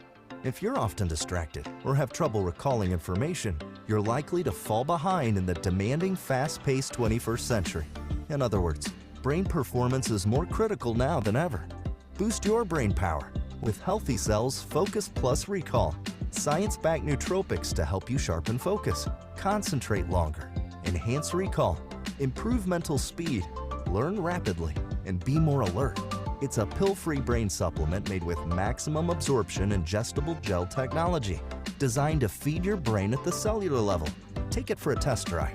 Go to healthycell.com and use code GODZILLA for 20% off your first order of Focus Plus Recall. That's healthycell.com, code GODZILLA for 20% off. And they're off. This summer, the Thunder returns to Colonial Downs Racetrack. Live thoroughbred racing June 25th through September 7th. Feel the excitement. Hear the roar of the crowd. Experience Virginia's premier horse racing destination every Thursday through Sunday all summer long. Bring the whole family for Family Fun Sundays, packed with activities for all ages. Parking? Free. General admission? Free. Memories? Priceless. Make Colonial Downs Racetrack your new summer fun time tradition. Get tickets and race day info now at colonialdowns.com. Bad decisions limit future options. Make enough bad decisions and you will destroy your life. Listen to The Flatline with your host, Rick Hughes, every Sunday morning on the John Fredericks Radio Network. The Flatline describes a main line of resistance in your soul, built on God's Word. Join us every Sunday morning for 30 minutes of inspiration, motivation, and education, all without manipulation. That's The Flatline with Rick Hughes, heard here every Sunday at 8:30 a.m. on the John Fredericks Radio Network. Honesty, integrity, help Tennessee, markpody.com. The values that have made Tennessee strong, faith, personal responsibility, freedom, and respect for one another, are rooted in timeless godly principles. Those values are worth protecting, and I'm going to continue fighting to preserve them for our children and grandchildren. I'm Mark Pody, and I'd be honored to earn your vote again. markpody.com. Paid for by the campaign to elect Mark Pody. Candace Graham, Treasurer. Only one.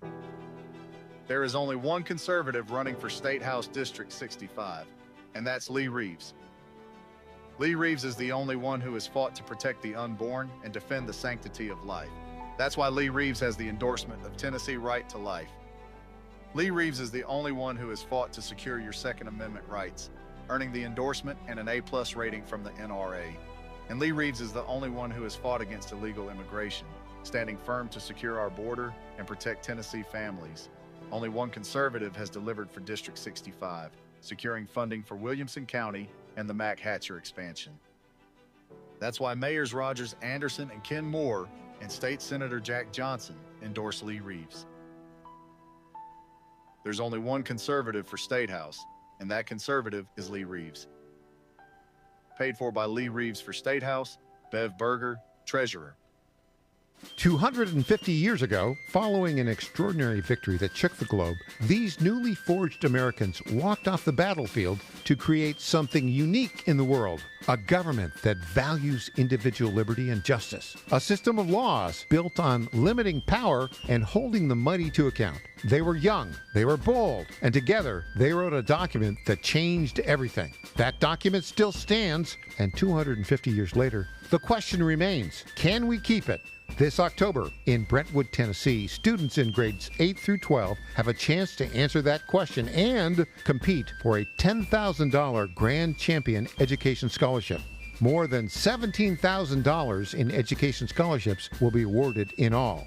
The 2026 National Constitution Bee, Saturday, October 24th, Spring Hill Suites, Marriott, Brentwood, Tennessee. Register now at nationalconstitutionbee.org. That's nationalconstitutionbee.org. Welcome back to the Michael Patrick Leahy Show. Now, here's Michael Patrick Leahy. Your brother-in-law, right? All right, here we are with our good friend, public affairs specialist, fully recovered journalist, Clint Brewer. Our off-the-air discussions are more interesting than our on-the-air discussions. And our on-the-air discussions are fascinating. Yeah. So I promised I would try and solve a mystery. All right. And it's bugged me for... How long have I lived here? This isn't Nixon again, is it, Mike? No. That, by the way, the Nixon book is coming out. Okay. E-book. I've done it, and it's really good. Okay. How the deep state took down Richard Nixon. I hadn't studied for this segment, so if you were going to go Nixon on me. I'm not going Nixon on you. Okay. Although, we are going to lead the way. And let me just make here I go. I shouldn't have said Nixon. Sorry, Patrick. I shouldn't have said Nixon. We're going to lead the way on Nixon maxing. Okay. You were early on Nixon maxing. I am telling you, as a result of our work, John Mitchell, H.R. Haldeman, and John Ehrlichman will be posthumously pardoned by President Trump. But that's the story for another day. I want to get back to the mystery. You were the early adopter on Nixon maxing. I am. Yeah. Yeah. But we digress. We digress, which we love to do. Okay, the mystery. I've never been able to solve this mystery. I thought you were going to solve it. I didn't. Okay. Why does Tennessee hold its primaries on a Thursday? Why? And the answer is has something no one to knows. do. I guarantee you, it has something to do with agriculture. Well, I don't know what it is, but it's if I had to holdover, guess, basically, the current Constitution, which was adapted in 1870, but it basically took the language from the first Constitution, 1796, and the second Constitution, 1834. So it's when people went to town. Yeah. Well, Article 7, Section 5 of the Constitution says elections for judicial and other civil officers on the first Thursday in August. That's from 1796. So it probably has something to do with when the harvest would start, or when the farming cycle was at a certain point, and when people generally left the country and went to the city for goods. Kind of speculative, but probably in the right direction. It has to have something to do with that. Our buddies at Grok say the following. Okay. Ready? All right. Researchers, including Tennessee State Librarian and archivist, have examined the Constitutional Convention journals back in 1796, 1834, 1870, and have found no recorded rationale for selecting Thursday rather than another day. Theories sometimes offered include convenience for an agrarian society, farmers traveling to town on market days. I was right. But these remain speculative. So it was set, something was going on in 1796. Yeah. When they became a state and had the first constitution. Thursday. So there were like 70,000 people in the state back then. This has nothing to do with anything we're talking about. I went to New York recently for family reasons. And have you ever heard of a bookstore in New York called Argosy Books? No. It is the oldest independent bookstore in New York. It's been in the same location in Midtown for 101 years. And their fourth floor is their map room. They sell, I love maps. They sell books and they sell rare documents. Mhm. I bought an 1822 map of the state of Tennessee. Oh. Complete with census data at the bottom. And we only had 10 counties. Yeah. It was fascinating. We I have couldn't believe 95 it. now. I couldn't believe it. And the counties were geographically huge. Yeah. Huge. Yeah. But it was so interesting. But you can see with that few local governments how dependent and how agrarian we were, because the population centers essentially were Memphis, Nashville, Knoxville, and ironically Wilson County was very populated even back then. Good farmland, right? Yeah, right. And so, but yeah, I mean, it underscored to me just how rural and agrarian we were. The cities were not big at all, you know. Yeah. And Knoxville was regarded in the same way that Nashville and Memphis were back then. So, yeah, I'm sure it had to do. I guess this somewhat has to do with what we're talking about. But yeah, I think that's your mystery. 77,000 people in the state. Yeah. And when they got together and wrote that Constitution, it was Thursday for the elections. Always, thus always has been. Okay. We got local elections too, which are fun. Let's go to 2026. Let's jump forward in time from 1796 to 2026. Okay. And we talk about, you're the fully recovered journalist, a public affairs specialist. There's a big story here in Tennessee on Election Day. No one is covered except for the Tennessee Star. Okay. I know where we're going. And that is Secretary of Health and Human Services, Robert F. Kennedy Jr. is here in town to hold a press conference with Andy Ogles. Stumping for Congressman Ogles. The White House putting its thumb on the scale in the final hour. That's a big story. It's a huge story, and I have not seen it reported anywhere but the Tennessee Star. So here's what's interesting about it. So Tuesday night, what happens is the Governor Bill Lee, who I would say, was not, Andy Ogles is probably not his favorite person. And he's been friends with Charlie Hatcher for 25 years. He's part of it. He was part of his cabinet. Yeah. It was sort of like Congressman Van Epps. So Governor Bill Lee steps in, knowing that Donald Trump has endorsed Andy Ogles. Right. Trump has said he should be enshrined as one of the best congressmen of all time. I'm paraphrasing. That's out there. And he's been doing teletown halls, and he's really, really on board with Andy Ogles. But Bill Lee just says no, and I'm going with my buddy, Charlie Hatcher. Well, that's sort of, thumbing your nose at the president a little bit, right? Mm-hmm. That was Tuesday night. Wednesday morning, we get the notice that the RFK Jr. is coming to town today. Now, I'm going to speculate how that happened. Andy's there, and his team looks at it. What? Bill Lee's endorsing Charlie Hatcher? Calls up the president. Yeah. Mr. President, this is your favorite congressman, the one you said should be enshrined as the best congressman ever? And that you endorsed early. I need some air support. I need some support. And the president says, I wish I had Sean Farash here to do Trump. The president says, well, hold on, Andy, just hold on just a minute. Let me see. Bobby. Hey, get Bobby on the phone. Yeah. Bobby, this is your president.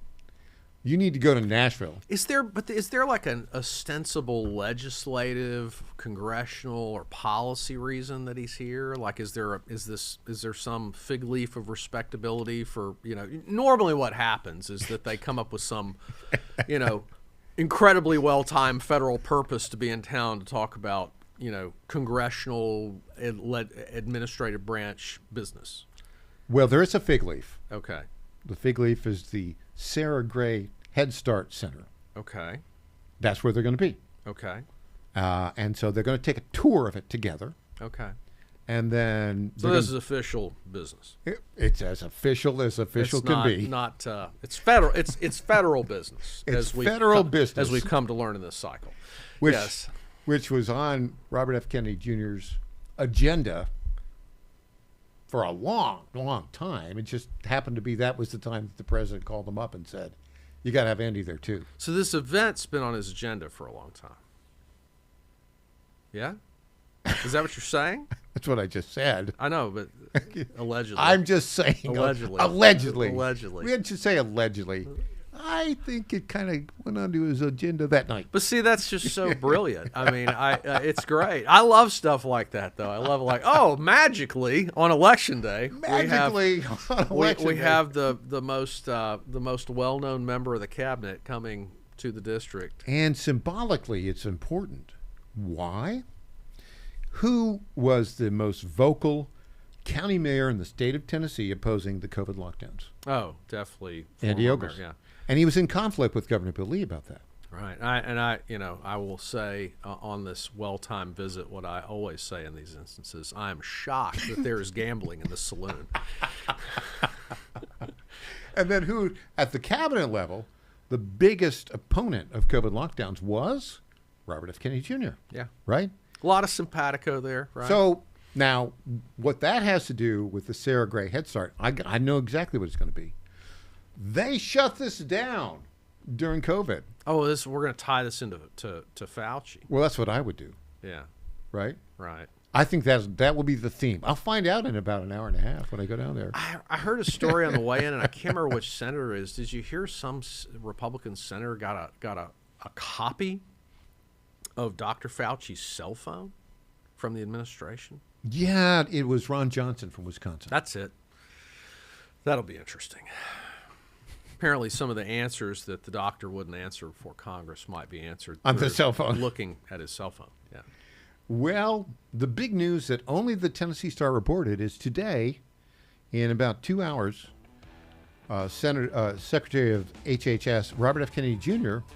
and who opposed COVID lockdowns, former presidential candidate, Robert. And Andy Ogles, who opposed COVID lockdowns, are going to hold a press conference in downtown Nashville where the kids are, because it's about the kids. It is always about the children, Mike. Yeah, I think they're going to say the bad guys, like Governor Lee, shut down this Head Start during COVID. Surely not. Surely they're not going to go that far. I think they might.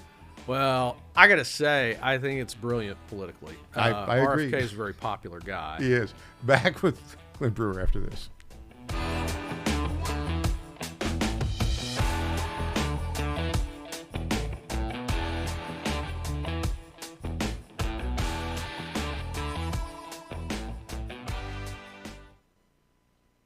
Hey folks, Al Green here for SatPhone. When you're on the go, you want to know you're connected. If it's a family vacation or an off-the-grid escape to a remote destination, having reliable communication helps you feel safe and secure. You can't afford to find yourself in a dead zone. That's why you need SatPhone. Satphones are reliable, durable, and give you global coverage. If you can get outside, you can get in touch. It's that simple. Make calls from your Satphone to any regular cell phone in the United States. The phones are $1,500 value, but you can get yours free. Just sign up for a 15-month plan, $94.95 a month. Get 150 minutes monthly that roll to the next month. Go 3 months without using them, that's fine. Yes, 3 months, 450 minutes, all yours. Visit SAT123.com or call 855-980-5830. SAT123.com, 855-980-5830. Get surety and security with your Satphone. Call now.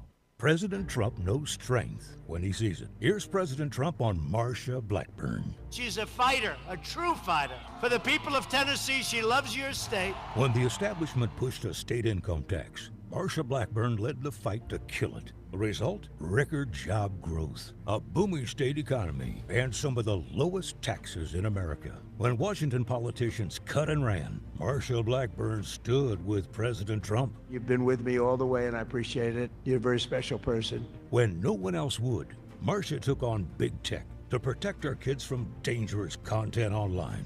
As our next governor, Marsha Blackburn will keep Tennessee safe, prosperous, and free. That's conservative strength. Marsha Blackburn is an incredible person. Conservative Marsha Blackburn. Trump trusted. Tennessee first.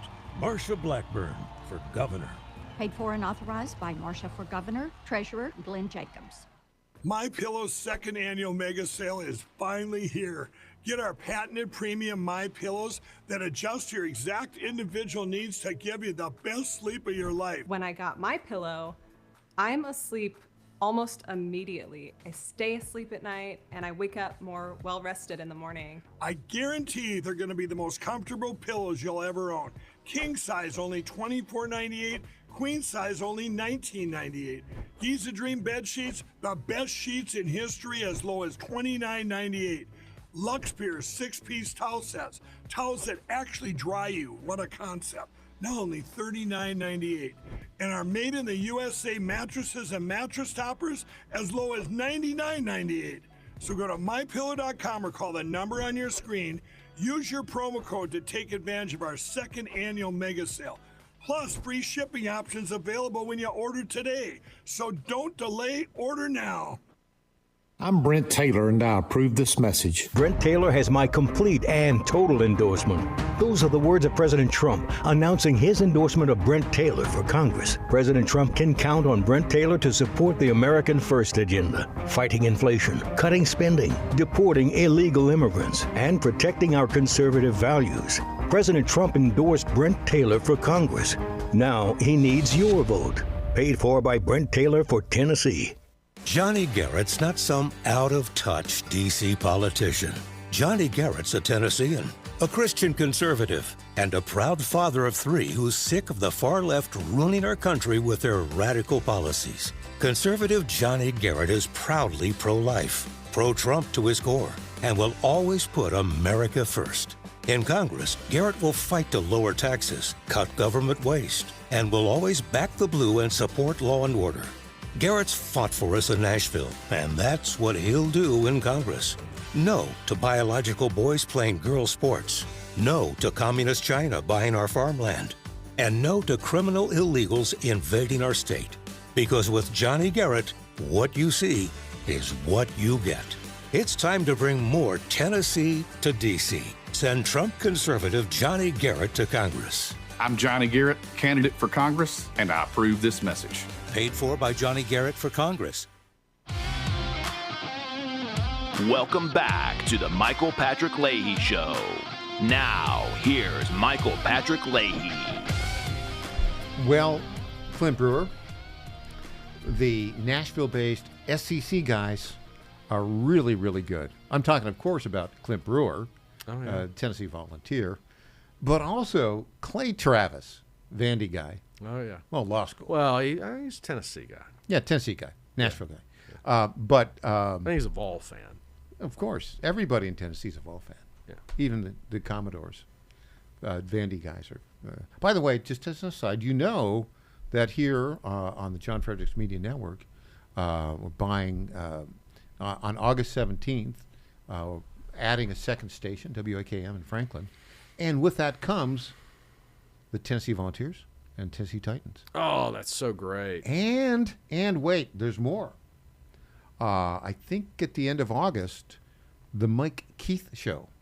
Nice. Will follow me in the afternoon. That's big news, We're moving to Mike. afternoons. That's big news. 2 to 4 Central, 3 to 5. That's yeah, huge just in news. Tennessee. But That's huge news. It's big news and a lot of fun. Do I get to come on the show? Absolutely. Okay. Absolutely. I want to provide Vol sports analysis to somebody. Well, I'm so qualified. Well, you are. I'm really qualified. just a fan, but I went to my first UT football game in 1976. Yeah. As a kid, Yeah. little kid. It's great. Yeah. We love the Vols. Okay, let's talk about Clay Travis. I love what he's doing.